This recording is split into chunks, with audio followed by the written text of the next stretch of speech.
I'm gonna be very straightforward and say that this episode, the first half really didn't have anything to it, and the second half was more about funs and giggles. And the only thing that was revealed was that we know they know who the traitor is. That's the only thing that was revealed.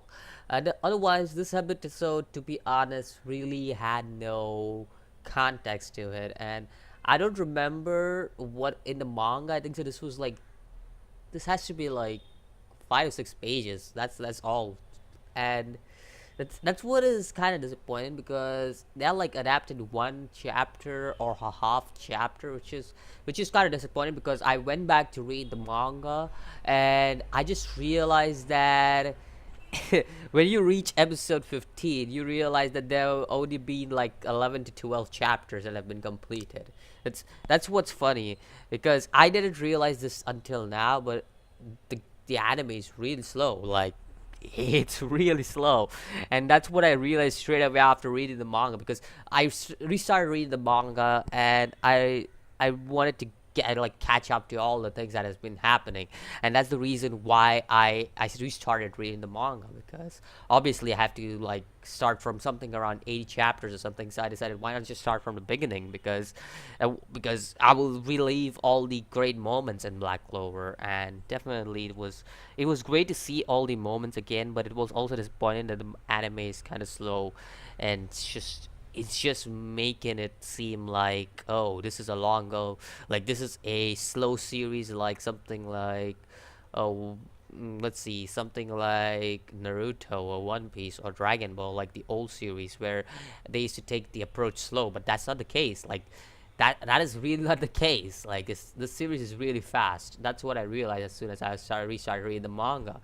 Now, let me be clear here. This episode really didn't have any context except for a few character developments. The first thing that this episode in general had was Gauch's character development. Obviously, we already know Gauch has been developed much in this arc. Like I said, like we have to keep an eye on Gauch because Gauch develops a lot in this arc, like a lot, and that's what is shown here. Like he's saying thank you now to the sister who's not dead. I don't remember that well, but I okay. Yeah, the sister that's not dead, and he's showing various character developments that he has had throughout this whole arc, and I really like that Gauch has the character development. But again, the series is quite slow paced. That's what I don't like about it. Now, moving on from Gauch's thing, we also see that uh, Asa is back to his senses and everything, and we see that Mimosa, everybody is just there and everything, and there was some funs and giggles after that. There wasn't really much after that except for the part where Asa is called to the magic conference. Now I don't remember that well what was in the manga, but I do know that the traitor thing is in the manga because I do know that who the traitor is. So yeah, I do know that thing is in the manga. The traitor revelation of the traitor is in the manga. Now after this certain thing like funs and giggles, I really like the part of where it gets intense between the golden dawn and the purple grimwood. Is that what they're called? Purple grimwood, I think so, that's what they're called. I really like the intense atmosphere between them, kind of indicating to what's gonna happen in the future, and it's very like the intensified atmosphere. But again, the intensifying atmosphere was actually really intensifying in the manga. Like you would be like, whoa, whoa, whoa, okay, this has gotten me hooked up. Like this is literally getting me hooked up. But I'm not saying it wasn't intensifying in anime. It was still a good conversation, I would say. But it's not compared to the manga. I wouldn't say it wasn't. It was really like, yeah. I also like how the young captain was over and over trying to replicate people, and then Yami snapped out of it.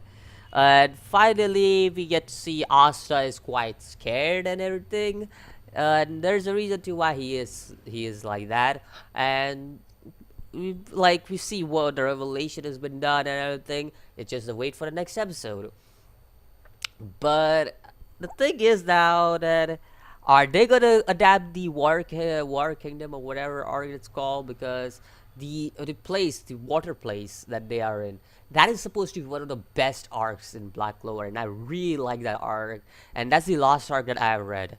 Okay, that's the last arc I have read. So if they adapt that arc, they better do it good, because I will point out shit. If I see mistakes, I will point it out, because that arc I really love it in the manga. So if they do mistakes in the anime, I'm gonna point it out without anything, even if it's a minor one, because the greatness of this arc, it's I can just express them in words, because I've seen this, I've read this arc in the manga, and I really I just can't express this arc in the words, in my words. Like, I really don't. So if they adapt this arc, they better not screw it up, because I would be really pissed if they screwed up this arc out of all of the ones. I don't care if you screwed up Yabi versus what's his name, Lisht fight, or any other fight. I really don't care about it. Do not screw the fights of this arc, because those fights are epic. That's what I'll call epic fights. So yeah, let me know what you think about this episode. I don't think so there's really any context to this episode, except for the fact that the traitor is revealed. That's the only thing I see in this episode, nothing else. So yeah, that's all. The traitor isn't even revealed. What am I saying? Yeah. The other thing is, like, we know that Asa is in anti-magic and stuff. That's the only thing that we really get from this arc. So yeah, let me know what you think about this episode, and I'll see you in the next video. As always, peace.